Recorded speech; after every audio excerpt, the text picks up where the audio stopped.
जय ओम श्री गणेशाय नमः जय श्री कृष्ण महाराज नमः। दफा अध्यायी 8वां। पूछना राजा परीक्षित का सुखदेव जी से हाल, धर्म और वेद और प्राण और योग अभ्यास आदि का। दफा राजा परीक्षित ने इतनी कथा सुनकर मन में इस बात का विचार किया कि देखो, सुखदेव जी ने नारायण जी की कथा सुनना चारों वर्ण के वास्ते कहा है और मुझको उनसे उत्तम नहीं जानकर चारों वर्ण के बराबर समझा। यह संदेह छुड़ाने के वास्ते पिछले राजाओं का हाल, जिन्होंने परमेश्वर का भजन और आश्रमण करके बदन अपना छोड़ दिया, उनसे पूछना चाहिए। ऐसा विचार कर राजा परीक्षित ने पूछा कि ए महाराज, अवतारों का हाल सुनकर मेरा बहुत खुश हुआ मन, और अब मुझको ये चाहना है कि सिवाय लीला अवतार नारायण जी के दूसरा हाल न सुनूं। किस वास्ते कि इस कथा के सुनने से अंतकरण शुद्ध और पवित्र होकर परमेश्वर का प्रकाश हृदय में जाहिर होता है, और इस प्रकाश के होने से इस काम, क्रोध, लोभ, अहंकार का बदन में नाम नहीं रहता। जिस तरह संसारी लोगों के मकान में राजा के आने से घर उनका शुद्ध और पवित्र हो जाता है,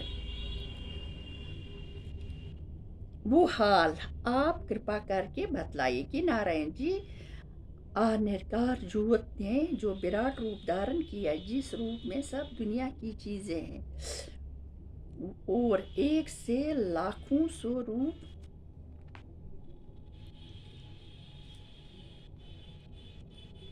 बहुत तरह के हो जाते हैं, इसका क्या भेद है। और पिछले युगों में जिन राजाओं ने परमेश्वर के आसन और ध्यान में लीन होकर बदन अपना छोड़ दिया, और जितने तत्व हैं उनकी गिनती और परमेश्वर की पूजा के बुद्ध, और जिस तरह योगी लोग योग अभ्यास करके बदन अपना छोड़ देते हैं, और वेद का जैसा धर्म और रूप हुआ, और इतिहास और प्राण का महत्व, और जिस तरह जगत में प्रलय होती है, और जिस तरह जगिया आदि करते हैं, और हाल ब्रह्मांड रखीश्वरों का, और जिस तरह जीव नरक से निकल कर आते हैं, और पाप और अधर्म करने वालों का मरने के बाद क्या हाल होता है, और जीव दुनिया में कौन कर्म करने से माया जाल में फंस कर खराब होता है, और कौन कर्म करने से मुक्ति मिलती है, इन सब बातों का हाल दया करके वर्णन कीजिए।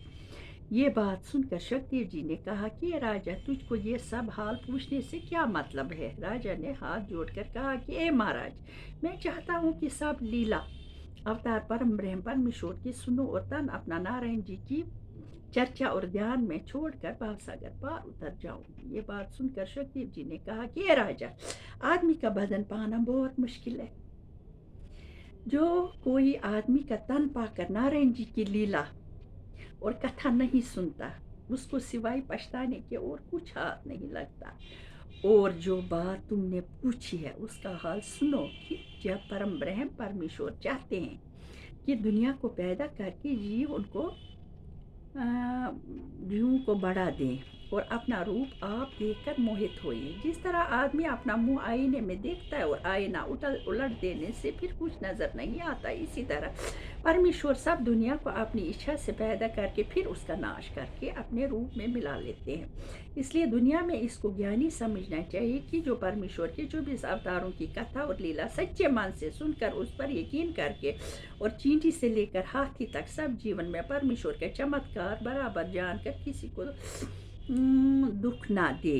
इतनी कथा सुनकर सूत जी ने शंकर जी ऋषिश्वरों से कहा, जो हाल परीक्षित ने राजा सुखदेव जी से पूछा है, यही है बात एक मर्तबा ब्रह्म कल्प में ब्रह्मा जी ने नारायण जी से पूछी थी। जय हो, जय श्री कृष्ण, जय महाराज, जय भगवान। इन चीज़ों को कभी लाइट नहीं लेना चाहिए, क्योंकि जो आया है उसको जाना है। इसलिए भाई अपना सोचना है। धर्म के साथ तुम लगाव रखोगे थोड़ा थोड़ा थोड़ा, किसी योनि में भी, चाहे कोई किस रूप में है, लेकिन अपने भगवान को याद करते रहना है। मैंने कईयों से बोला, कहते हैं ओ किसने देखा है वहाँ। अरे देखा नहीं है, बाकी किताबों से तो सब पता चलता है। यही तो है सृष्टि, यही है, हर एक चीज़ में भगवान है, इसलिए भगवान को मानना चाहिए। जय हो, जय श्री कृष्ण महाराज।